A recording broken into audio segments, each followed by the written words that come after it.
네, 안녕하세요. 네, 오늘은 우리 레저 브랜딩 중에서 커피 이야기를 해보려고 합니다. 커피 여러분들 좋아하시죠?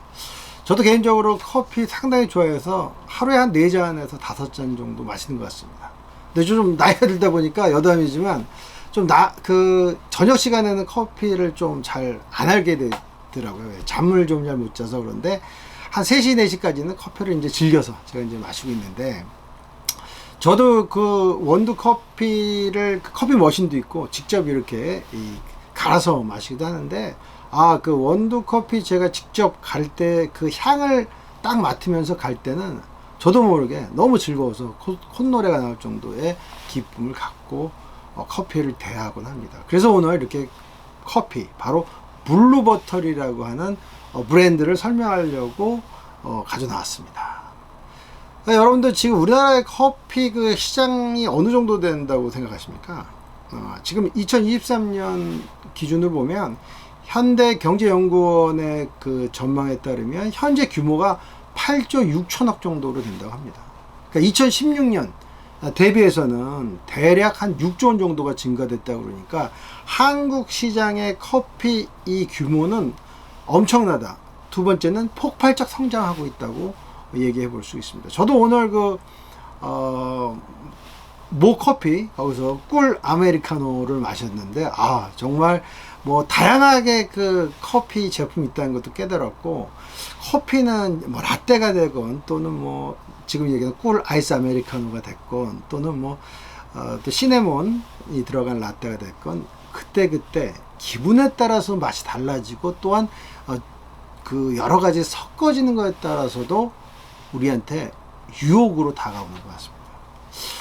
네, 제가 이 블루버터를 상당히 좋아하는 브랜드 중에 하나인데요. 그래서 저는 이 블루버터를 매장에서도 먹기도 하지만, 이 원두를 사서 가져와가지고 직접 이제 갈아서 집에서는 자주 이제 먹는데요. 물론 이제 우리 그 한국 시장에, 제가 뭐 나중에 얘기했죠. 한국 시장에 지금 그 커피 제일 큰 데는 스타벅스입니다. 스타벅스가 독보적 1위고, 2등부터 한 5등, 6등까지 다 합친 것보다 더 규모가 큰 상태이긴 한데, 이 블루보틀이 미국에서는 상당히 어떻게 보면은 그 아날로그적 감성으로서 인기를 얻었고, 이게 전 세계적으로 마찬가지죠. 그리고 또 한 가지로 이 자체 그 독특함, 그 유니크한 것이 소비자를 굉장히 유혹하고 있다고 생각이 드는데요. 그렇다면 블루보틀은 어떻게 성공했을까요? 그 첫 번째는, 블루보틀은 바로 슬로우 커피의 이미지를 계속적으로 강조하고 있다는 것이죠. 이 블루버틀의 창업주는 바로 제임스 프리먼입니다. 이 제임스 프리먼이라는 분은 원래 그 음악을 전공했는데 이 클라리넷 연주자였다고 해요. 그래서 그분이 클라리넷 연주하면서 아주 즐겁게 사시다가 커피에 대한 열정이 남달랐다고 합니다. 그래서 이분이 2002년도에 자기 집에 작은 창고에서 원두를 직접 볶고 커피를 내려서 판매하기 시작했는데, 이게 처음에는 그 주변 사람들이 맛을 봤는데 너무 좋은 거예요. 그래서 이게 결국 이 브랜딩으로 승화할 수 있었는데, 블루버틀 커피는 기존 프랜차이즈 커피하고는 완전히 다르죠. 그러니까 예를 들자면 로스팅 후에 48시간 이내 원두만 갈아서 판매한다든지, 또는 그 관리를 엄격하게 한다든지, 한 번에 뭐 5파운드만 로스팅 한다든지, 뭐 이런 여러 가지를 갖고 그 슬로우 커피, 제임스 프리먼이 추구했던 그 철학을 그대로 실현하려는 커피가 바로 블루버틀이다. 두 번째는, 블루버틀은 바로 이 커피에 대한 독특한 가치를 추구한다는 것이죠. 그렇다면 커피에 대한 가치는 무엇이냐면, 커피는 바로 고객들한테 기쁨을 준다는 그 가치가 있거든요. 그거를 추구해 나가는 것이죠. 그러니까 제임스 프리먼은 최상급의 맛과 품질, 이걸로 승부를 했고, 이걸 갖고서 소비자들을 즐겁게 해준다. 소비자가 가장 좋아하는, 어울리는 커피는 무엇일까에 대한 끊임없는 질문을 던져주는 커피가 바로 블루버틀이다. 그래서 결국 성공하게 되었다는 것이죠. 네, 세 번째, 마지막으로는요, 블루버틀은 결국 느림과 완벽의 균형을 추구한다. 제가 첫 번째 이 슬로우를 얘기했는데, 슬로우만 갖고 있지는 않다. 완벽도 추구한다. 그 완벽은 뭘까요? 맛의 완벽. 갔을 때 그 편안함의 완벽이 추구되고 있다는 것이죠. 그래서 블루버틀 커피는 굉장히 슬로우하고 균형을 유지해서 우리가 매장 가면 어떻죠? 스타벅스와 다른 점은 뭐예요? 매장에서 노트북을 꽂을 수 있는, 충전할 수 있는 컨센트가 없다는 것이죠. 이게 엄청난 거죠.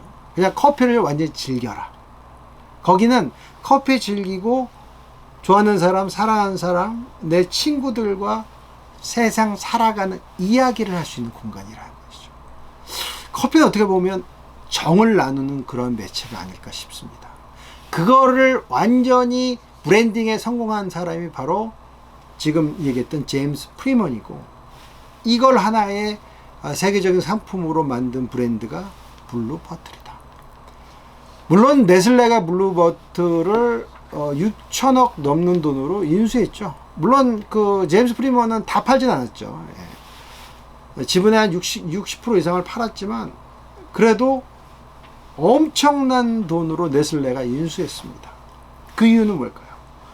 블루버틀에 갖고 있는 그 가치, 철학, 프리먼이 내세우고 있는 소비자를 욕구를 계속적으로 욕구를 승화시켜 줄 수 있는, 욕구를 따를 수 있는 그런 부분이 됐기 때문입니다.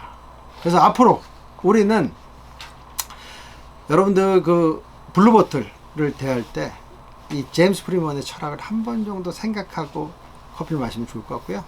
네, 오늘 그 레저 브랜딩에서 이 커피를 갖고 여러분께 이야기를 해봤습니다. 네, 블루버틀 멋있는 커피고요. 여러분들 여건 되면 한 번씩 드셔보시면 좋을 것 같습니다. 네, 오늘 이상으로 마치도록 하겠습니다.